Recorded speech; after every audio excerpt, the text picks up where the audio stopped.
Ikaw po ba yung tipo ng tao ng daing na talaga namang ang isipan po ninyo ay parang hindi ka na napagod-pagod sa mga problema mong pinagdadaanan lalo na tungkol sa usapin ng pera? Ikaw po ba yung tipo ng tao na, ay nako, ang dami kong bayarin. Nako, lagi nasisimot ang pera. Nako, lagi na lang walang ganito, walang ganyan. Talaga namang hindi ka matapos-tapos sa mga problemang isipin lalo na sa kaperahan. At lagi mo itong binubukas sa inyo pong bibig. Alam niyo po ba mga bossing ko na kung anong salitain natin, nagaganap po yan. At mas matindi pa ang maaaring maganap.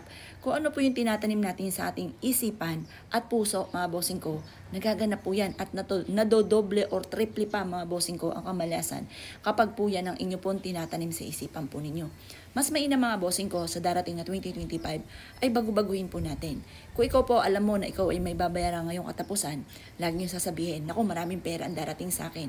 Bukod syempre sa pagiging ganyan nyo, bukod po mga bossing ko sa ganyan, kailangan sipag-sipag din. At pagkatapos, kaya ko yan, malalampasan ko yan, maraming pera ang darating sa akin. Ganon mga bossing, huwag niyong ibubukas sa bibig ninyo yung mga pangit na salitain. Ako mga bossing, marami na ako narinig na ganyan. At gawain ko rin yan dati. Lagi kong sinasabi, panay daing ng daing. Pangit lagi. At sobrang pangit nga naganap. Ako po binago ko ang gawin ko dahil talaga napakaraming pagsubok na dumating sa amin. Ngayon po mga bossing ko, ang lagi kong salitain ay magaganda. Ito na lang mga bossing ko. Yun nga po mga bossing ko ay dahil nagkamali mga findings mga bossing ko. Yun nga po dati ako'y nagpa-check up. Ito mga boss, kung ako'y ugali ko dati na ako'y panghihinaan ng loob at tatanggapin ko kung ano man ang mga pagsubok na dumarating. Ako po mga bossing ko, iwi na kasi ko sa aking isipan. Pinagdasal ko ito ng daing team. At lagi ko po sinasabi mga bossing ko, naku wala yan, gagaling ako, nagkamali lang sila. Yun ang lagi ko sinasabi mga boss, malakas ako, wala akong sakit. Ganun po mga boss. Alam niyo po ba mga bossing ko, walang kabog-abog ay natuklasan po namin mga bossing ko, ng 3 pa ang pinag-check-upan po namin. Pare-parehas ang findings at isa lang po yung kauna na pinag-check-upan na mali po siya. Akalain nyo bang lahat ay nagkamali nga po mga bossing? Dahil ito ang lagi kong salitain at pinagdadasal. Ganun din po mga bossing ko, nakakagulat talaga mga boss. Kaya talagang proven po yan mga bossing ko kapag ko ano yung sinasabi ninyo. Lagi ko sinasabi dati mga bossing ko, bagamat ako ay nalubog sa utang. Ako po, yung una ay ako ay naging negatibo dahil sino ba naman mga bossing ko ang hindi magiging negatibo, lalo na kung naniningil na sa bahay po ninyo at hinahanting ka na ng mga taong inutangan po ninyo, ay talaga naman nakaka-stress po yan. Ang ginawa ko po mga bossing ko, nung una ako'y daing ng daing, nagkaroon pa ako ng vertigo. Pero binago ko mga bossing ko ang aking pananaw. Sabi ko, pag ako'y nagkaroon ng pera, lahat ng aking mga inutangan ay babalikan ko.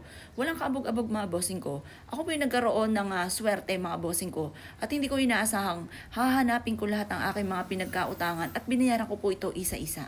Ganun po mga bossing. Basta't ikaw po mga bossing ko hindi sumusuko sa hamon ng buhay. Paano yung mga magaganda ang sasabihin ninyo? Dahil ako po yung marami ng patotoo po dyan. Meron na rin ako narinig mga bossing ko na bagamat matigas ang ulo ay sinita ko. Huwag kang magsasalta ng ganyan, pangit yan. Naganap po yun mga bossing. Ngayon pa mga bossing, mas mainam ngayon, marami kang pagsubok. Nanonood ka sa akin ngayon. Bago-baguhin mo na ha. I-reverse mo ang mga nagaganap. Lagi nyo sasabihin ay maganda. Nakita nyo ang wallet ninyo, walang laman. Huwag kang dadaing. Huwag mo sasabihin walang pera. Maraming pera ang darating sa inyo. Sabihin nyo ngayon darating na 2025, maraming pera ang darating sa inyo. At lalo nyo pansisipagan ngayong taon na ito at mas magiging madiskarte ka. Ganon mga bossing. O kaya kung may karamdaman ka, gagaling ako sa aking karamdaman. Wala yan, mahaba ang buhay ko. Ganon mga bossing ko. Huwag nyo sasabihin, huwag nyo tatanggapin yung mga pangit.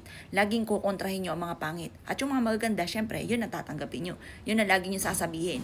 Maswerte po yan. Subukan nyo po yan mga bossing. Pinagdaanan ko na rin po yan mga boss. Kaya yan po yung sinishare ko sa inyo ang base sa aking mga karanasan at base sa aking mga nasaksihan. Kaya kung ikay naniwala, asya mga boss. Good luck po sa inyo po lahat.